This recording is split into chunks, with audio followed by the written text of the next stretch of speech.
No nii, nädal möödas taas kord nagu ikka, aeg läheb edasi, aeg ei peatu, ei, nüüd see on mingisuguse autoriõiguse värgi kohe, aga igal juhul, Janar, kuidas sul möödunud nädal? Täpselt samamoodi nagu kõik eelmised nädalad viimasel ajal, et töö ja töö. Seega täisentusiasmi ja elujõudu. Väga tore, aga nagu ikka loomulikult on meil saates ka külaline, ega me siia niisama omavahel juttu pole tulnud puhuma. Janar, kes meil täna külas on? Meil on täna külas Delisa Filippov, kes on siis kerge jõustiklane, aga äkki Delisa, sa räägid ise täpsemalt, et kes sa oled ja kust sa tuled ja millega sa tegeled? Tere, ma olen Delisa, ma olen 16-aastane ja ma tegelen kerge jõustikuga, põhiliselt kaugushüppega ja täpsemalt siis parakerge jõustikuga ehk siis kerge jõustikuga puuetega inimestele. Ja just käisin siin parakerge jõustiku maailmameistrivõistlustel Indias ja sain oma esimese suurvõistluse kogemuse. Aga võib-olla ennem kui liigume India võistluste juurde ja siis ka räägime kindlasti Istanbulist, et äkki lähme ennem natukene sellisele, ütleme, ajalooradadele ja räägime sellest ka, et kuidas üldse nii siis juhtus, et selline sportlase tee sai elus valitud. Et kas see oli juba siukene nii-öelda beebist saadik teadsid, et ühel või teisel viisil minust sportlane saab või kuidas sinna üldse tee viis? Beebist kindlasti veel sportlast ei saanud. Et alguses tegelesin üldse muusikaga, kui ma väike olin, et mängisin klaverit muusikakoolis. Ja siis ma sain aru, et kuidagi seal klaveri taga istumine ikka ei ole minu teema ja kõik mu sõbrad käisid trennis ja siis tahtsin ka sõpradega koos olla ja siis 4. klassis 9-aastaselt mõtlesin, et läheks ka trenni. Ja siis hakkasin käima pimelauatennises ja ujumises ja lihtsalt üldkehalises ja hakkasin tegelema ja kerge jõustik alguses ei olnudki see minu põhiala, et mulle see pimelauatennis just meeldis, et hakkasin sellega tegelema, ma käisin 10-aastaselt juba esimesel rahvusvahelisel võistlusel. Seal muidugi nii hästi ei läinud, siis ma olin seal väike beebikene veel teistega võrreldes. Aga jaa, see pimelauatennis ei pikaks ajaks, eks seda kergejõustikut ja igasuguseid muid asju ka seal vahepeal sai tehtud, et tegelikult mu kõige esimene võistlus oli Eesti talvised sisekergejõustiku meistrivõistlused. Ja seal käisingi, kui ma olin 9-aastane. Muidugi jäin kõiges viimaseks. Teised olid nii noorelt. Teised olid vanemad, teised olid 14-15, ma olin 9. On nii suur vanuse vahe? Jaa, vanusegrupp oli alla 15-aastastele ja muidugi teised olid 14 seal enamus, mina olin 9. Okei. Ja see pimelauatennis küll jäi, selles hakkas isegi väga hästi minema. Vahepeal ma käisin 2022 aastal käisin Golden Bat võistlusel. Võistlesin alla 15-aastaste vanuseklassis ja võitsin seal kuldmedali. Ja siis järgmine aasta läksin uuesti, võitsin jälle kuldmedali. Oho, nii. Ja siis mõtlesime, et oma vanuseklassis on juba natuke igavaks läinud, et võiks proovida täiskasvanutega ka siis mängida. 14-aastaselt läksin täiskasvanute võistlusele Šveitsi Zürich Openile ja sain seal 12. koha 24 hulgast ja see oli ikka päris uhke, sellepärast et jälle ma olin kõige noorem, on ju. Ja siis järgmine aasta peale seda oli suvel üks võistlus Lätis, seal sain 9. koha. Enne seda läksime nii-öelda soojendusena kutsuti Soome meistrivõistlustele. Ja seal oli niimoodi, et seal oli A-liiga, B-liiga, C-liiga ja see oli nagu taseme järgi ja mind pandi B-liigasse, mõeldi, et nii noor ja võib-olla ei ole veel nii osav, et A-liigas mängida. Võitsin B-liiga ära, ma mõtlen, mis tunne soomlastel oli, kui ma Soome meistriks tulin, aga jah, ja siis isegi kohtunik ütles mulle järgmine kord A-liigasse. olgu. ja siis selle aasta alguseski käisin veel Soomes ühel võistlusel, sain 8. koha ka täiskasvanute arvestuses. Et seal läks juba suhteliselt hästi, eks seal olid ka suured unistused maailmameistriks kunagi saada ja niimoodi. Aga eelmises septembris mul treener tuli rääkima, ütles, et kuule, järgmine aasta noorte Euroopa meistrivõistlused on Türgis. Ma mõtlesin, ossa kui lahe, ma olen nii kaua tahtnud minna sinna. Ja siis ta ütleb mulle järsku, et ma ei saada sind pimelauatennises. Kergejõustikus lähed. Ma ütlesin alguses, mis asja, mis kergejõustikus.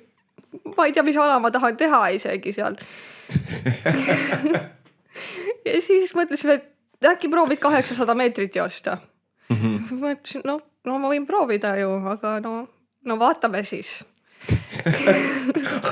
Okei. Nojah, ja siis tuli järsku uudis, et ikkagi kergejõustikut ei ole seal võistlusel. No ja siis oli, okei. No vaata, mis saab siis. Jaanuaris tuleb uudis, et ikkagi on kergejõustik seal võistlusel. Et omajagu segadust ühes. Ja siis käisime Eesti meistrivõistlusel, ma panin alguses ennast kirja 60 meetrit ja 800 meetrit. Ja siis treener ütles, et proovi kaugushüpped ka, et sul spordipäeval vist oli see nagu suht okei, et proovime. Ja siis tuli kaugushüppe nagu enam-vähem hästi välja. Praegusega võrreldes muidugi ei olnud see midagi, aga ikkagi suht hästi.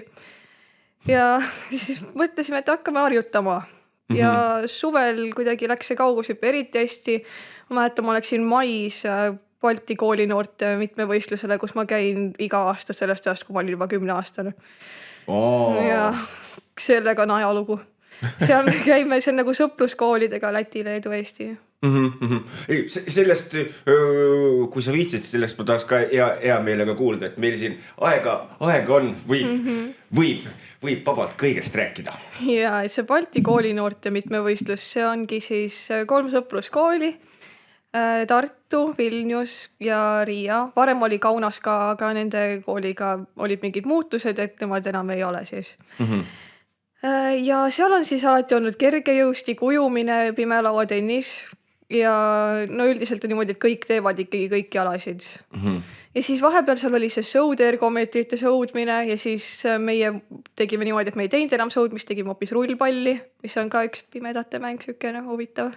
Ma pean kohe küsima siia, kas äkki natuke räägiks sellest ka, mis see rullpall täpsemalt on? Rullpall on meeskonnamäng, kus on sükene suur värav. Ja igas meeskonnas on 3 mängijat ja võib olla ka varumängija või 2 või 3. Selge. Ja siis on siuksed jooned maas, et on nagu siuke kaitseliin, et taga on 2 tükki ja ees on 1. Ja siis visatakse palli, siukene suur pall on, kaalub 1200 grammi minu teada, teeb heli, kõigil on silmaklapid ees, ei näe.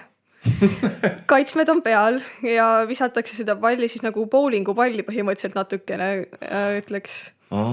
Et niimoodi võetakse sarnaselt kinni, et näppudega sinna aukudesse ei pea panema nagu bowlingupallil, aga selles mõttes sarnases asendis visatakse teda sageli. Selge. Ja siis eesmärk on see saada väravasse, aga kaitstakse niimoodi, et visatakse värava ette pikali ja kaitstakse kogu kehaga. Ja kaval. Ja see läheb päris intensiivseks vahepeal, haiget võib saada. Usun. Ja eriti kui mina olin seal ainuke tüdruk ja mängisin poiste vastu kogu aeg trennis ja meie saal oli ka natuke lühem kui tavaliselt ja siis mõned tugevamad poisid virutasid ja jõudnud kaitsesse, sain vastu nägupalliga. Jesus, nina luu ei läinud sodiks. Peaaegu, okei.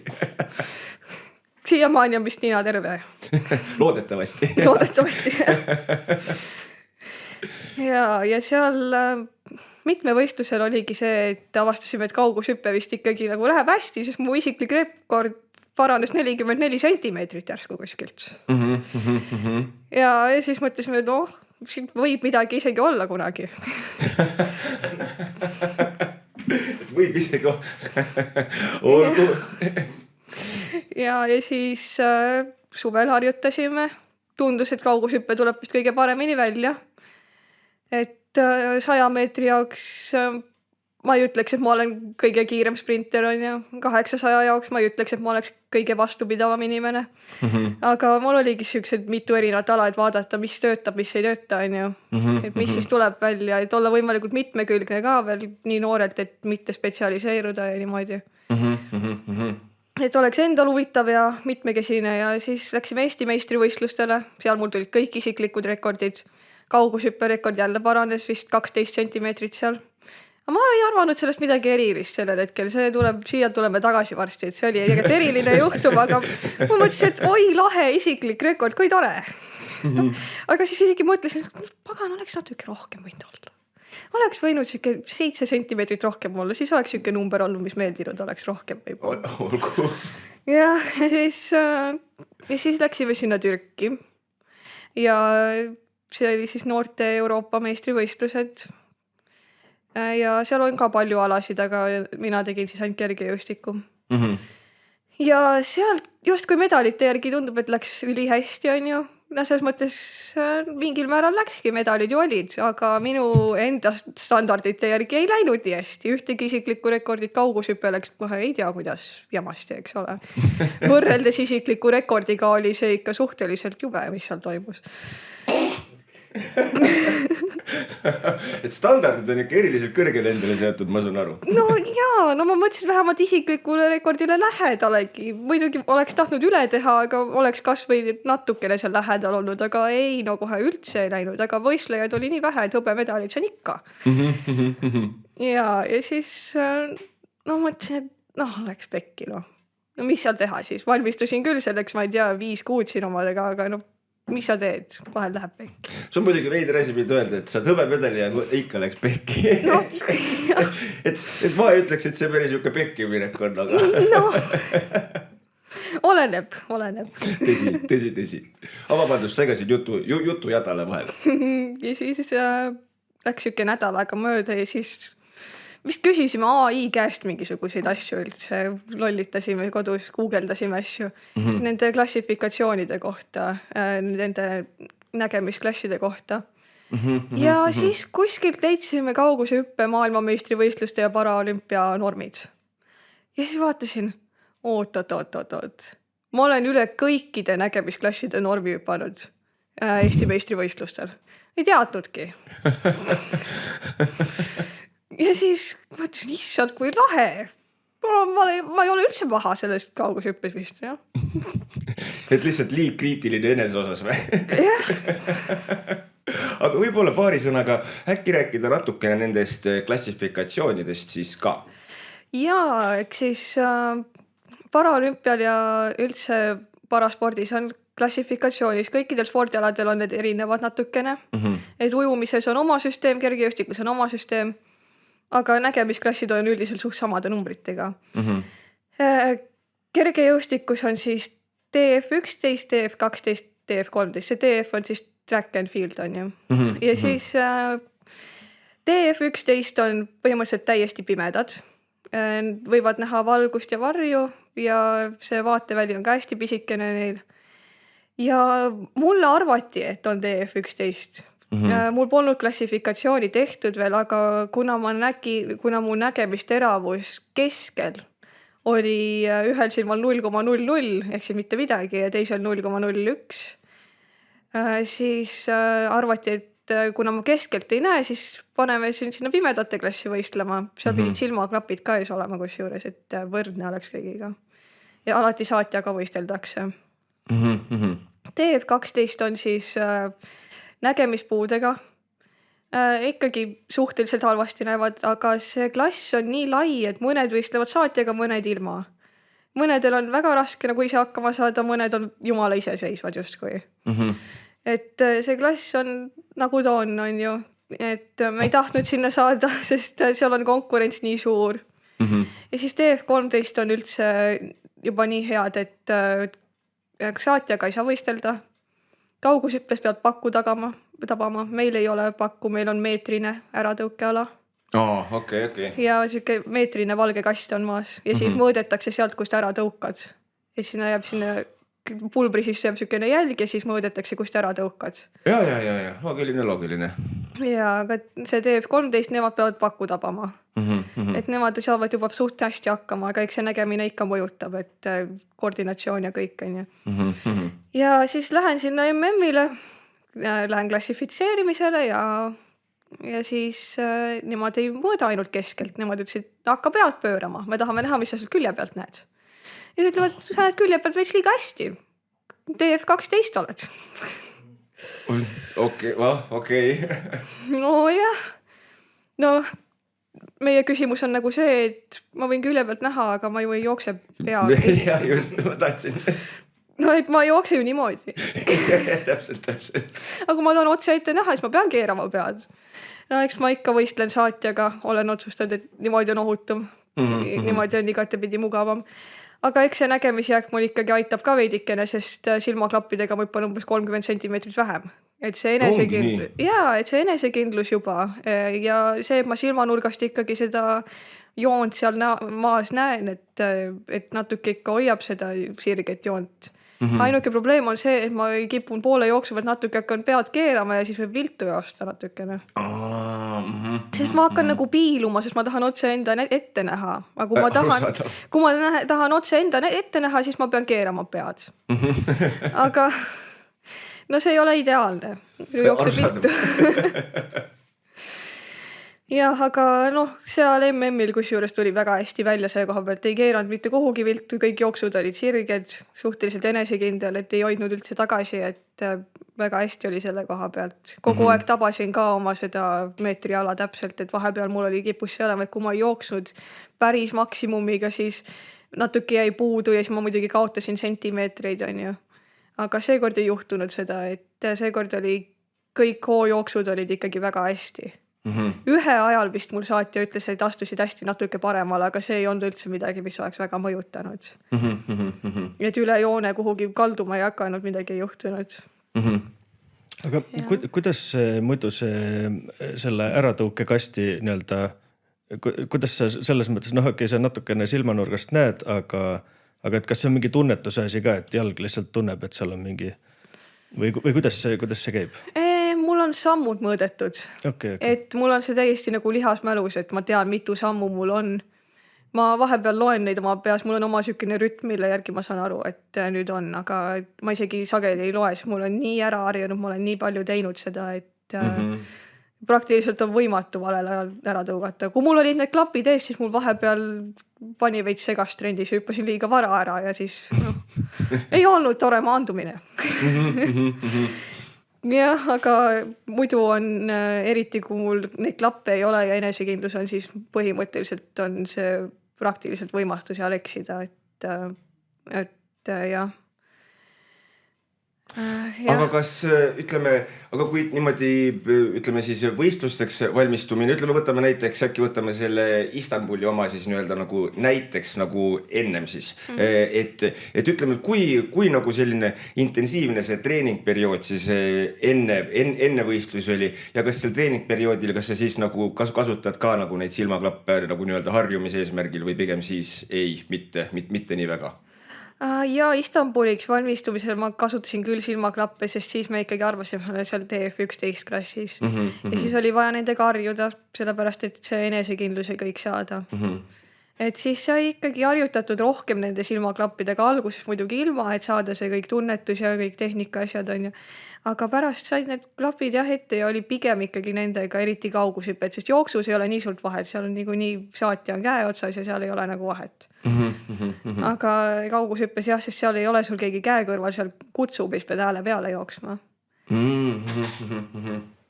Ja siis seda sai ikkagi harjutatud. Jah, kui me Istanbuliks valmistusime, siis sai vist 2 korda nädalas staadionil käidud harjutamas ja muud trennid olid siis jõutrennid, igasugused iseseisvad trennid ja asjad. Ja, et muidu mul olid trennid 5 korda nädalas ja kuna siis ma jooksin seda 800 meetrit ka, siis nad olid intensiivsemad kui nüüd, selles mõttes mahu poolest. Nüüd on pigem see, et see kaugushüppes on see plahvatus ja kõik see, et on pigem kvaliteet üle kvantiteedi on ju. Siin ma kohe küsin inimesele, kes on üsna niuke spordikauge, et räägi äkki paari sõnaga sellest nii-öelda plahvatusest ka, mis seal siis selles kaugushüppes on. No plahvatus on lihtsalt see, et saaks võimalikult kiiresti maast lahti ja võimalikult tugevalt, et saaks võimalikult kõrgele ja siis see hoojooks peab ka hästi kiire olema, et seda sprindikiirust just saada paremaks. Aga 800 meetris oli see, et seal on võimalikult palju seda jooksumahtu vaja saada, et seda vastupidavust harjutada. Ja siis oligi nagu väga segane, et kuidas me harjutame seda vastupidavust, aga samas peame hästi kiired olema. Aga kuidagi sai harjutatud ja aga nüüd on see kaugushüppe rohkem. Ja see 800 on siis jäänud suhteliselt niimoodi, et ma ei tea, kas ma üldse seda väga jooksen võib-olla kooli spordipäeval, kui see kohustuslik. 800 ei olnud eriti mu lemmikala, no ei olnud.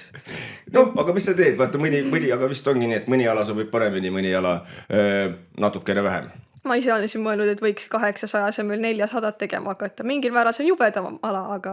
Miks see jubedam on? Sest see on täiskiirusega terve ring. Ja see on ikkagi mingil määral isegi hullem kui 800, sest 800 sai pea kohe täispauguga päris panema. Aga kuna ma harjutasin 100 meetrit, ei olnud kõige kiirem sprinter maailmas. Ja harjutasin 800, ei olnud kõige vastupidavam. Et äkki 400 seal on täpselt vahepealne sükene, et äkki seda siis tuleks hästi. Aga seda vaatame, praegu on kaugushüppe. Ei, arusaadav, kõik omal ajal ja aega ju veel selles mõttes on. Ja et nendel võistlustel, kus mingid norme ei pea täitma, seal ma võin joosta ükskõik, mida ma tahan, siis ma võin maratoni ka joosta, mida ma ei tee. Veel? Ei. See vist, jah. Aga võib-olla me räägime veel mõlematest võistlustest veel, aga äkki lähme paari sõnaga nüüd just hiljuti siis toimunud New Delhis oli see viimane suurem võistlus, nagu ma aru sain, kui minu info mind ei peta siin. Jaa. Nii, aga palun, kust me selle jutuga alustame? Alustame Tallinna lennujaamast või kus kohast jutt pihta hakkab? Tallinna lennujaam oli tore. Mis ma oskan öelda, lennujaam nagu lennujaam ikka. Ei, seda kindlasti. Seal on palju käidud juba. Ei, arusaadav, kui ikka võistelda, siis tõenäoliselt saab oma jagu reisida. Aga kuidas siis nii-öelda Indias võistelda oli ja mis seal siis vahvad täpsemalt toimus? Indias võistelda oli väga vahva. Trendi teha ei olnud nii vahva, sest seal oli väga palav. Ja võistelda oli normaalsem, sest seal olid hüpete vahel olid ikka pausid ka ja varjus sai istuda ja ikka oli kõik nagu kenasti, aga trendi teha alguses oli raske, sest ma polnud harjunud sellega. Ma tulin siit Eestist sügisesest kliimast ja läksin otse 36 kraadi kätte, et alguses nagu ehmatas ära küll veits. Aga mida aeg edasi, seda kergemaks läks tegelikult, et sellega harjub ära alati. Aga ütleme, kui nüüd võrrelda näiteks siis seda nii-öelda Istanbulis võistlemist ja New Delhis võistlemist, et kuidas need nagu sinu jaoks selles mõttes nagu erinesid? Muidugi skaalad olid selles mõttes juba nagu erinevad nagu võistlustel. Ja kas oli, ütleme näiteks Indias selles mõttes nagu selline hirmsam ka võistelda, et pinget rohkem, kuna suuremad võistlused või sa juba nii proff, et üks võistlus kõik? No võistlemine oli sarnane. Ma mäletan, Türgis mul oli hoopis sükene asi, et mul oli järsku kuidagi kõik närvid kadunud, kuidagi nii tuim olin just, kui seal ma arvan, et mul oligi see särts nagu kadunud, et 100 meetri starti läks ja mul tuli alles siis hakkas süda kiiremini tuksuma, kui ma olin seal puki peal ja kohtunik ütles set ja 2 sekundit oli pauguni jäänud, on ju. Ja siis, kuna mul oli 100 meetrit põhimõtteliselt pool tundi enne kaugushüppet, siis mul sain selle stardiärevuse ka ära ja siis oligi kuidagi väga sükene. No lähme hüppame siis. No ja, aga MM-il päris ei olnud, lähme hüppame. Ei, arusaadav. Seal oli, põnev oli. Ma ei ütleks, et ma eriliselt väga närvis oleks olnud. Ma olin närvis enne võistlusi. Kui ma istusin koolis matatunnis ja hakkasin mõtlema, sa vana, ma olen nädala aja pärast Indias. Oi. Ja siis kujutasin seda suurt staadionit ette ja siis oli, appi. Aga kohale läksin, siis oli, sa kui lahe. Aga palju seal osalejaid kokku oli? Minu alal oli vähe, minul oli 7, aga kokku üldse sportlasi oli vist 1300 või niimoodi. See oli meeletu arv. Jaa. Aga kui rääkida korra nüüd sellest, et ütleme, et käia nagu maailmameistrivõistlustel ja sellisel nagu siis tasemel võistelda, et just mainisid ise ka, et olid matemaatikatunnis oli see vist jah, kus oli see, et nüüd on varsti nagu võistlustele minna. Et kas seal on nagu sellist omajagu kunsti ka, et seda nii-öelda koolielu ja siis seda sportlaseelu kuidagi sellises tasakaalus hoida või sul on lihtsalt kõik loomulikult käpas juua? No eks natuke ikka, sest ma olin koolist puudusin 2 nädalat ja nüüd ma olen gümnaasiumis ka, et seal väga maha jääda ei ole mõttekas. Aga õnneks see oli kooliaasta algus, et siin ei olnud veel nii suur tempo peal, et esimene veerand alles ja kõik on nagu alles värske, et nii hullu midagi ei olnud. Eks võib-olla oleks pidanud rohkem õppima, kui ma seal õppisin koha peal, et materjalid olid kõik kaasas, et justkui peaks õppima, aga no kes see siis õpib? Täpselt. Küll seda jõuab. Eks ma vahepeal oma saatja käest sain ka, et kuule, hakka õppima nüüd. No äkki homme. Aga veel ei ole seda nii-öelda valiku ette pandud, et kuule, nüüd pead tegema valiku, et selles mõttes on okei. No ja selles mõttes on okei, eks tagasi tulin, oli natukene, pidi järgi jõudma ja mõned teemad jäid natuke õppimata, siis mõned tunnikontrollid ei olnud 5 peale, eks ole. Et põhikoolis mul olid ikka paremad hinded kui praegu. Aga kui sai siis Indiast käidud, kas seal võistluste vahepeal oli nagu selliseid vabamaid perioode ka, et sai niisama ka ringi käia või oli pigem nagu terve aeg ainult siuke võistlustele keskendumine? No tegelikult oli mul väga palju vaba aega peale võistlusi, sest ma olin seal pikalt ja asi oligi selles, me arvasime, ma saan selle DF11 ja kui ma oleks selle saanud, ma oleks võistelnud 4. oktoobril ja tulnud tagasi 6. Aga sain hoopis 12 ja pidin võistlema 29. septembril hoopis.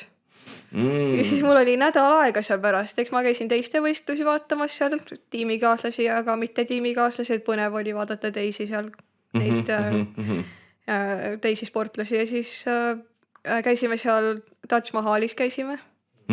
Et see oli päris põnev ka käia ühe maailmaime juures ära. Ja kindlasti. Ja.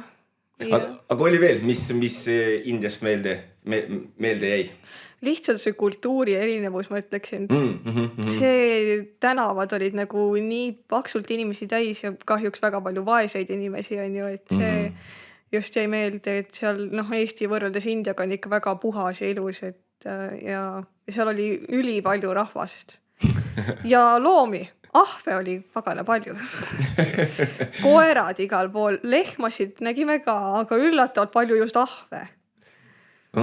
Üks ahv tuli meil treeningstaadionile praktiliselt.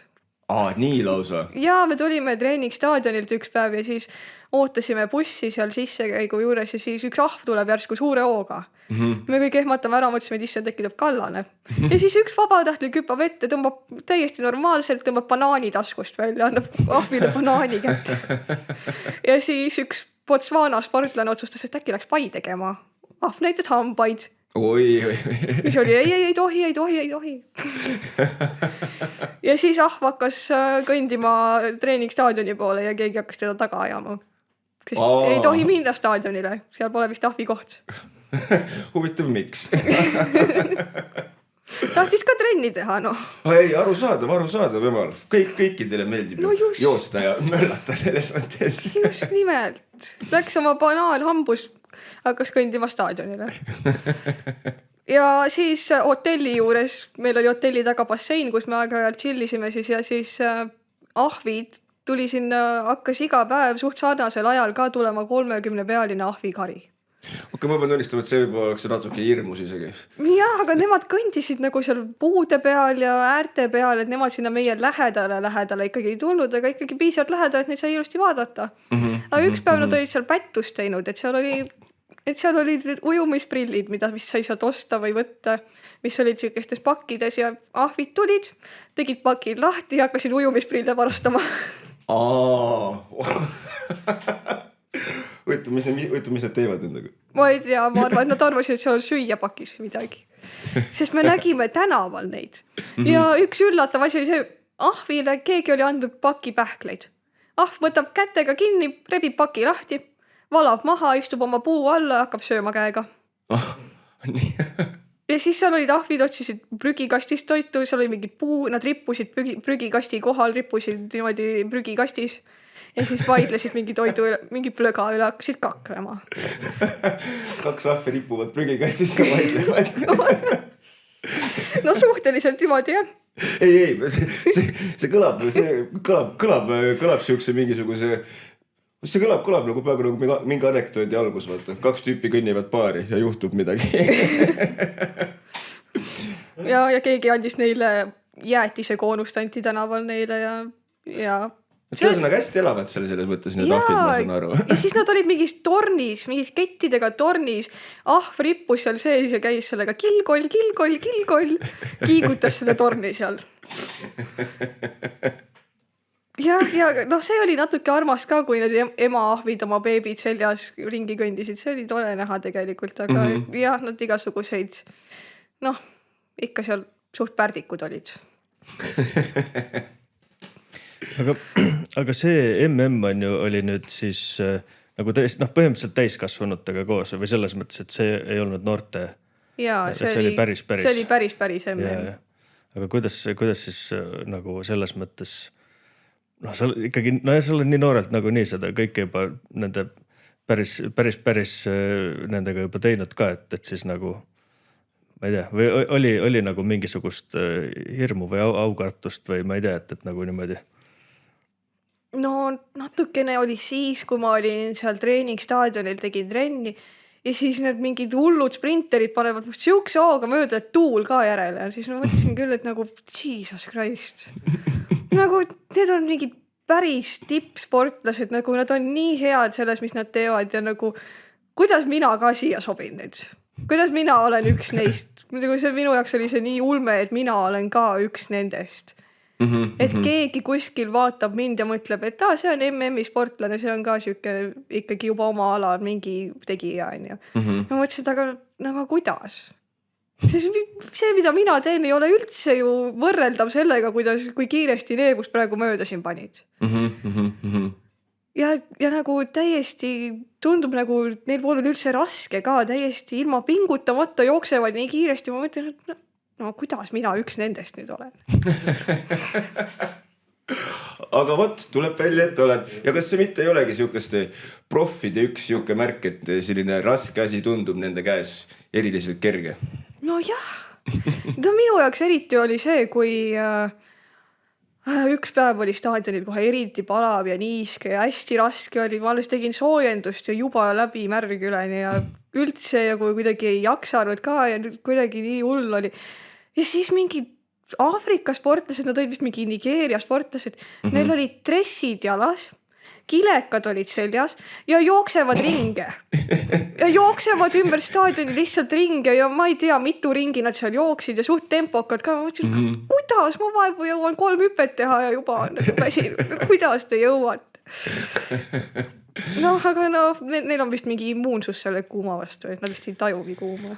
Jah, eks nad vist ole teistmoodi kohanenud selle eluga meil siin maa peal. Jah. Aga korra ma tahtsin tagasi tulla selle juurde ka, mis meil käis siin saate alguse poole käis läbi, et see lauatennis oli siis see on ju, mida sai mängitud. Et äkki räägiks sellest ka, et kuidas see nagu täpsemalt käib. Ma saan aru, kas siis see pallil on nagu mingisugused asjad sees, mis teevad heli või kuidas selle nagu mängimine käib, kui olla pime? No ja pall kõriseb ja see ei ole selline nagu ping-pong, nagu paljud arvavad, et see on pimedate ping-pong, ei ole. Väga erinev. Et seal pall üldiselt lauast lahti ei käi, tavaliselt tekivad vead, kui lauast hakkab lahti käima see pall. Et see laud on siis siukene puidust tehtud, seal on 2 väravat otsas ja ääred on ees. Keskel on selline keskplaat, mille alt siis pall läbi käib. Sinna keskplaati seda palli lüüa ei tohi, muidu vastane saab punkti. ja seal ollakse, mängitakse sihukeste puidust reketitega, natuke meenutavad võib-olla pannilabidaid, aga proportsioonid on veidi teised. Et sihukesed piklikud reketid ja siis üks sett käib 11 punktini.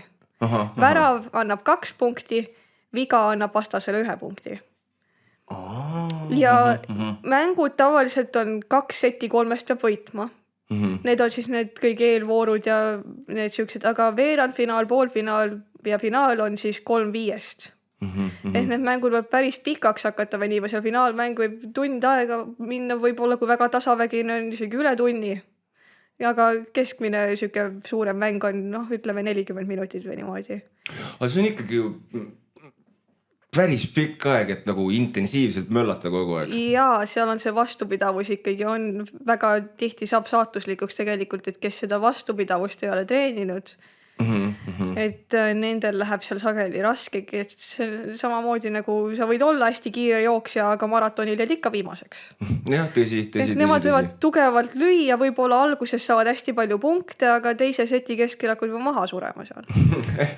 Sest arvatakse, et see ei ole raske, aga tegelikult see on ikka päris intensiivne, et seda palli ikkagi, et kui hea kaitse vastu väravasse tahad saada, võib ikkagi kõvasti lööma. Ja kaitsma ka, et seal ikka läheb suht rabelemiseks vahepeal. Aga kas on võib-olla nagu plaani selle juurde nagu tagasi ka pöörduda või praegu on nii-öelda kõik vurts läheb nii-öelda siis sellele nii-öelda jooksmisele siis ja hüppamisele?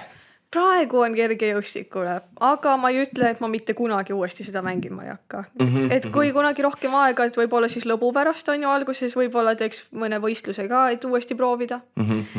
Ja eks see pimelauatenises see eluiga võib ikkagi pikem olla enamasti kui kergejõustikus, et seal on meil üks 65-aastane ka, kes tegi pähe mulle üks kord. Oot siis oli natukene küll niimoodi hale tunne, et nagu mida? Aga mina olin ise 14. Tema oli kõige vanem, mina olin kõige noorem. Nii et selles mõttes jumala aus, selles mõttes täiesti aru saada. Ma saan aru, et mäng ise oli tasavägine. Jaa, suhteliselt, aga eks see minu lollus oli, et ma lasin tal võita, et see oli tegelikult väga võidetav mäng. Ühe seti ma isegi võitsin, aga siis ma hakkasin väärkaitsetega laskma tal.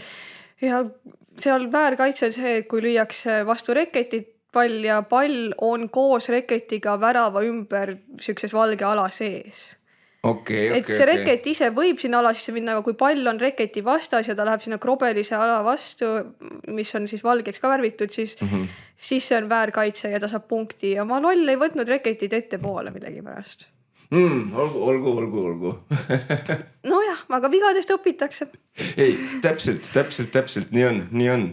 Ja. Aga ütleme, no ilmselgelt on see, et kui käia sellisel tasemel sportlasena võistlemas, siis peab olema mega hea selline füüsiline vorm igatpidi.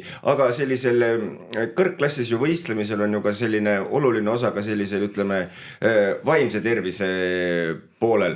Et kas on ka nagu sellega, et kuidagi, ma ei tea, treenid seda, et vaim oleks niuke terasest ja et ütleme võistlusel ärevus ära ei sööks või kas see on ka nagu siuke asi, millega eraldi kohe tegeled? Ja eks natuke ikka oleme sellega tegelenud, et ise olen üritanud sellega tegeleda, et näiteks üks asi, mida mu treener ka rääkis, et kui sul läheb üks katse halvasti, et sa ei lase endal seda vaimu ära kukkuda siis, et ei lähe juba nii närviliseks, sest Türgis oli see, mul hakkas hästi halvasti minema ja ma olin juba olin nagu jumala, oligi nagu nüüd on läbi, nüüd on kõik, nüüd on pekkis, nüüd on kõik läbi, mul läks katse halvasti. Ja siis oligi see, et me pidime nagu harjutama seda, et ei kaoks nagu ära see. Ja siis teine asi oli see, et ma ise väga palju tegin sellega, et ma oleksin enesekindlam ja vabam lihtsalt, kui ma võistlen. Et ma naudiksin seda rohkem. Et muidugi sa oled ikkagi nagu hästi tõsine, pead olema hästi keskendunud, aga samas seda peab nautima ka ja varem ma olin hästi sükene kuidagi pinges ja sükene arg või sükene läksin sinna, et no hea küll, teeme selle hüppe ära siis. aga nüüd seal MM-il oli suht vastupidi, nüüd oli nagu lähme nüüd, kõik on tore, kõik on lahe, nüüd on nii äge on kõik. Mul oli kohe siuke täiesti teistsugune, üldse kuidagi käitusin teistmoodi, üldse oli täiesti teistsugune, et kõik inimesed, kes vaatasid ka, kuidas ma võistlesin, ütlesid, et näha oli, et lõbus oli. Ja oli lõbus. Ja hüppasin ka paremini, 100 korda paremini kui Türgis. Aga see vist ongi siuke ju päris nagu selles mõttes oluline ja samal ajal nagu keeruline asi nagu endale vist nagu meeles ka hoida, eriti just sellises nagu pinge olukorras, et ju lõpuks ikkagi hakkasid ju tegelema asjaga sellepärast, et ju meeldis, sest ma kujutan ette, et sellistel võistlustel käia nagu sellise vastutahtmist vist on võimatu peaaegu ju. Ja õnneks oli kaugushüppe mu lemmik, nii et vedas selles mõttes, et sellega hästi läks. Et see 100 meetrit oli, mul polnud mingit tugevaid tundeid selle vastu, et see oli pigem nagu, et teeme, see aitab igatepidi, et mida kiirem oled, seda parem on hoojooks ja kõik on nagu hea, et 100 meetrit. Ma arvan, et ma siiamaani jooksen seda 100 või sisehooajal 60 meetrit, et lihtsalt selle hoojooksuga aidata nagu. Et see sprindikiirus niikuinii kaugushüppes on oluline, et seda peab ikka tegema. Aga 100 meetri vastu mul polnud mingit otseselt elevust sellega, mul polnud ka vastutahtmist. 800 meetriga oli pigem nagu see, miks ma pean? Miks te käsite mul joosta seda, ma ei taha.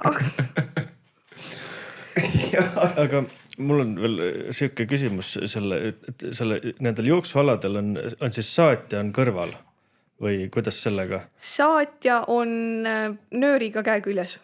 Et mõlemad hoiavad siukesest nöörist kinni, siuksed nagu aasad või siuksed on nagu otsas, hoiad mõlemad nöörist kinni ja siis ta juhendab, et rajalt välja ei läheks, et kellelgi otsa ei jookseks, igatepidi nagu aitab siis.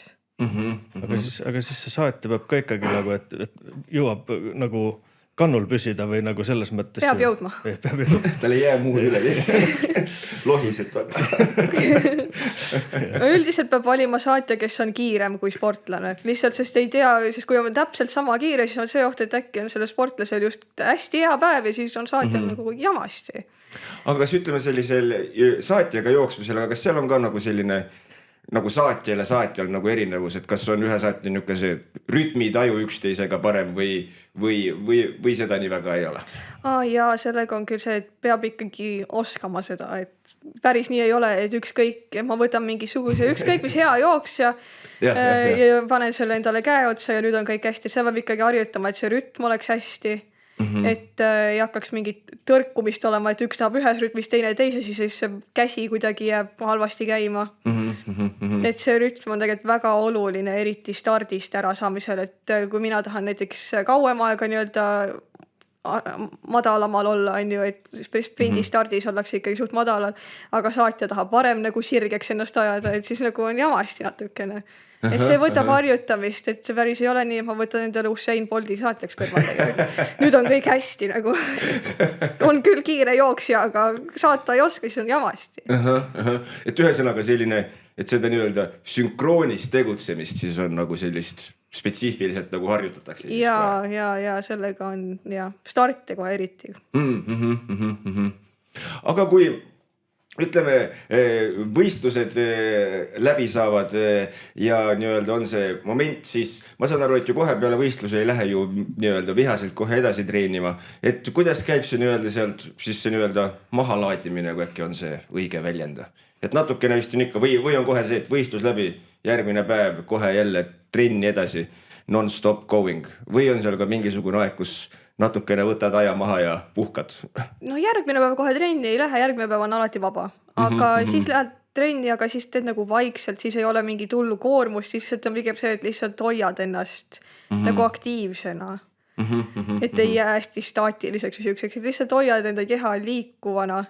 Aga selles mõttes ei ole eesmärk seal midagi nagu otseselt teha, et see uuesti päriselt treenimine, see hakkab võib-olla oleneb võistlusest, aga nädal aega pärast. Okei. Jah, nädal on küll see täitsa adekvaatne taastumisaeg vist. Räägib Vippas, kes ei tea spordist midagi. Ja nädal aega on siuke paras. Peale Türgit mul ei olnud nädal aega üldse midagi. Sest nagu me arvasime, et nüüd on hooaeg läbi, et mul on nüüd nii pikka aega enne, kui see sisehooaeg hakkab, et mis ma siin praegu jauran nii palju. Ja siis hakkasin rahulikult tegema ja siis tuleb täpselt 2 nädalat peale Türgit on, et oi, me saame MM-ile. Meil on 6 nädalat aega. Ja siis läks see kibe töö lahti, nagu ma arvan. Jaa, teised sportlased valmistuvad 6 kuud vähemalt, mul oli 6 nädalat. Väike aeg siia-sinna mis.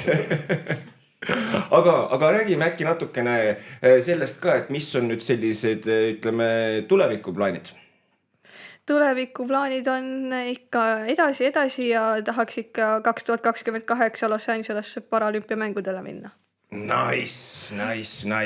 Ja ma saan aru, et see siis ongi see nii-öelda põhifookus praegu, et sinna vahele siis jäävad veel mingisugused väiksemad võistlused ilmselgelt. Jaa, et Euroopa meistrivõistlused 2027 on jälle MM. Et ikka väiksemaid võistluseid ka, Eesti meistrivõistluseid alati, Eesti meistrivõistlustel on hea neid norme täita. MK-etappidele ilmselt, mis nad on Grand Prix'id võistlused, siuksed väiksemad, et nendele ikka ja sinna oma Baltikatele jälle. Seal on iga aasta käidud. See on siuke huvitav võistlus, et seal on pigem korraldus nagu spordipäev, aga lõbus on. Et seal saadud tulemused on enamasti siuksed mingisugune õpetaja, kellegi mataõps mõõdab stopperiga aega, kellegi muusikaõpetaja mõõdab kaugushüpet, füüsikaõpetaja teeb kuulitõuget. Et siuke väga DIY võistlused on need suhteliselt. Ma saan aru, aga selles mõttes chillid. Jaa, chillid, lõbus on.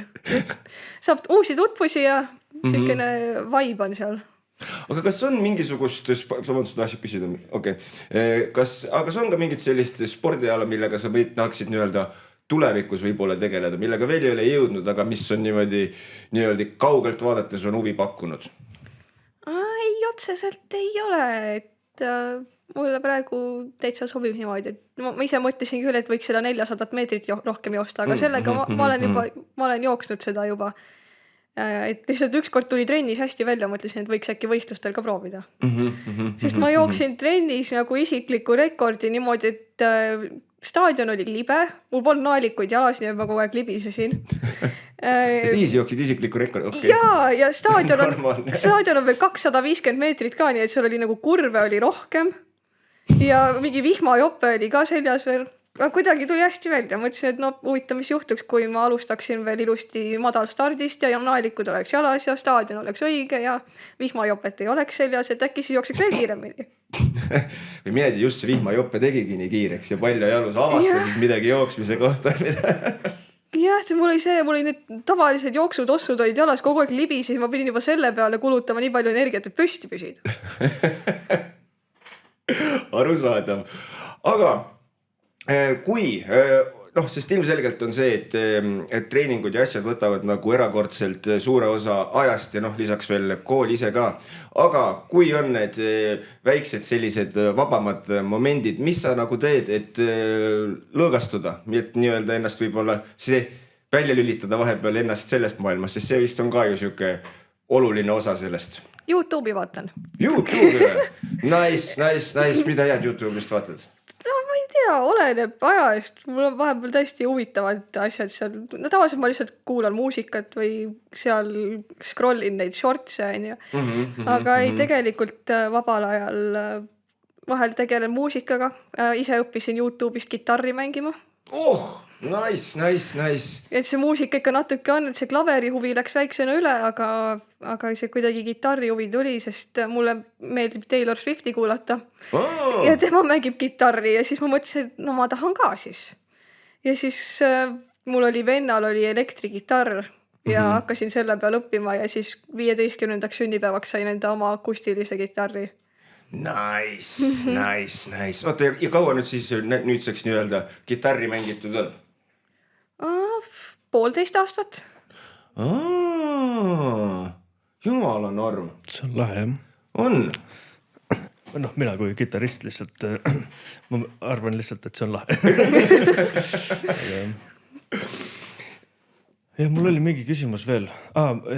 Selle sise- ja välivõistluste, et kas seal on mingi erinevus ka, et ma ei tea, jällegi sisevõistlustel on katus pea kohal muidugi, aga nagu, et kas seal kuidagi on teistmoodi kui nagu, või on neil erinevus nagu, ma ei tea, enda tunnetuse mõttes või kuidagi ka? Põhierinevus on see, et kui joosta pikemat maad 800 meetrit, siis lihtsalt kurve on rohkem, sest ring on lühem. Et peab jooksma 2 ringi asemel 4 ringi. Sest ainult 200 meetrit on. Muidu see on nagu positiivne, et ilm ei saa üldse mõjutada, et ei ole seda ohtu, et tugev tuul on, et vastu tuul on ja ei ole ohtu, et vihma sajab või hästi palav on, et selles mõttes on jah, et mulle tegelikult meeldib sees võistelda, et sees on tegelikult selline teistsugune vibe ka üldse kuidagi. Ja et nagu ei ole seda, kuidagi see pinge on väiksem või selline natuke chillim on, ma ütleks. Aga jaa, väljas on nagu uhkem võistelda kuidagi, aga sees on nagu chillim, see pigem nagu sees pole sellist hullu pinget peal, et nüüd me tuleme siia hullult võistlema, vaid pigem on see, et tuleme teeme sporti koos. Et kõik ikka võistlevad enda eest, aga see natuke on nagu teistmoodi. Arusaadav. Aga ma ei tea, kas te olete tähele pannud, aga vaikselt tasa ja targu me hakkame jõudma oma tunni lõppu, meie laev, mis iganes, hakkab sadamasse jõudma. Tahtsin mingit kavalust öelda, aga täiesti võssa läksin endaga. Igal juhul, aga enne seda veel, kui nii-öelda pillid kotti paneme, meil on veel natukene aega, aga räägime äkki sellest ka, et kus saab sinu toimetamistel, tegemistel silma peal hoida, kellele huvi pakub, kas mingisugused Instagramid, Facebookid, missugused selliseid värke kasutad, kui kasutad loomulikult? Jaa, mul on Instagrami leht, võib jälgida, et seal ma oma sporditegevusi ikkagi kogu aeg näitan, pigem just võistluste ajal, et võistluste ajast väljaspool ka vahepeal, aga võistluste perioodil on seal ikkagi rohkem, et selle MM-iga seoses ja selle Türgi võistlusega ka, et see suvi hakkasin tegema enne sinna Türki minekut, et tuli mõte, et äkki keegi tahab vaadata. Nii et kui tahate jälgida, siis Delisa Filippov Instagramis, et võite jälgida. Ja lingid lähevad meie enda lehele ka. Aga vahepeal, kui ma üritan meelde tuletada seda, mis mul meelest läks, küsime sult ühe küsimuse, mida me oleme küsinud kõikidelt saatekülalistelt. Ma ei teagi, palju neid kokku nüüdseks on olnud. Aga räägi, kas sul on mingisugune selline mõte või tsitaat, mida sa oled kuulnud, mis on kuidagi jäänud niimoodi 2 kõrva vahele kinni ja mida sa võib-olla tuletad endale meelde nendel päevadel võib-olla, mis ei ole kõige paremad, kui on ütleme siuke hall esmaspäev, aga siis see mõte või asi kuidagi toob kastanid tulest välja. Jaa, ükskord ma täpselt seda õiget sõnastust ei mäleta, see oli vist kuskil Nike reklaamis või midagi. Keegi ütles niimoodi, et me jätame asjad tegemata, sest äkki ei tule välja. Et mis siis, kui ei lähe hästi. Aga mis siis, kui läheb? Aga mis siis, kui tuleb välja? Ja siis on lõppkokkuvõttes, et me jätsime tegemata. Aga kui tuleb välja, siis lõpuks on ikkagi see, et jumal tänatud, et ma proovisin. jah, see hirm vist on tihtipeale üks asi, mis loob sellised suuremad takistused, kui nad tegelikult on selles mõttes, on ju. Aga nüüd mul tuli, meelde tuli. Yes, ma juba hakkasin muretsema, et ilmselgelt see suurem keskendumine on siis sellele, et saaks Los Angeleses võistelda. Aga äkki seda, et mis on nüüd niimoodi, ütleme, lähiajal tulemas mingisugused võistlused, kus sa osaled ja ma saan aru, et mille info jõuab ka siis Instagrami lehtedele. Jaa, ma praegu täpselt ei tea, seda ma tean kindlalt, et nendel Eesti talvistel sisekergejõustiku meistrivõistlustel kindlasti osaleme. Aga jaa, kindlasti tuleb järgmise aasta alguse poole pigem info, et mis võistlustele täpselt, sest neid võistlused on päris mitu ja siis on küsimus, et kuhu me saame peale, et kuhu meil on võimalik minna. et siis tuleb rohkem infot ja siis ma kindlasti jagan ka Instagramis, et Selge. Ei, arusaadav. Mis asi see oli? Keda kotis ei ole mõtet müüa? Mis loom see on? Põrsast kotis ei ole mõtet müüa. Mul läks meelest ära, mis loom kotis on. Aga Liisa, suur aitäh sulle, et sa leidsid selle tunnikese, et meiega siin natukene juttu puhuda. Minul oli väga-väga lõbus, ma loodan, et sul ka. Meie omalt poolt soovime sulle ainult jõudu ja jaksu ja kui uued võistlused on ära olnud, siis meie kindlasti ootaksime sind tagasi saatesse, et siis rääkida juba nendest võistlustest ja mine seda mingitest uuematest tegevustest, seiklustest elus veel. Ja suur aitäh teile, et kutsusite ja mul oli väga tore.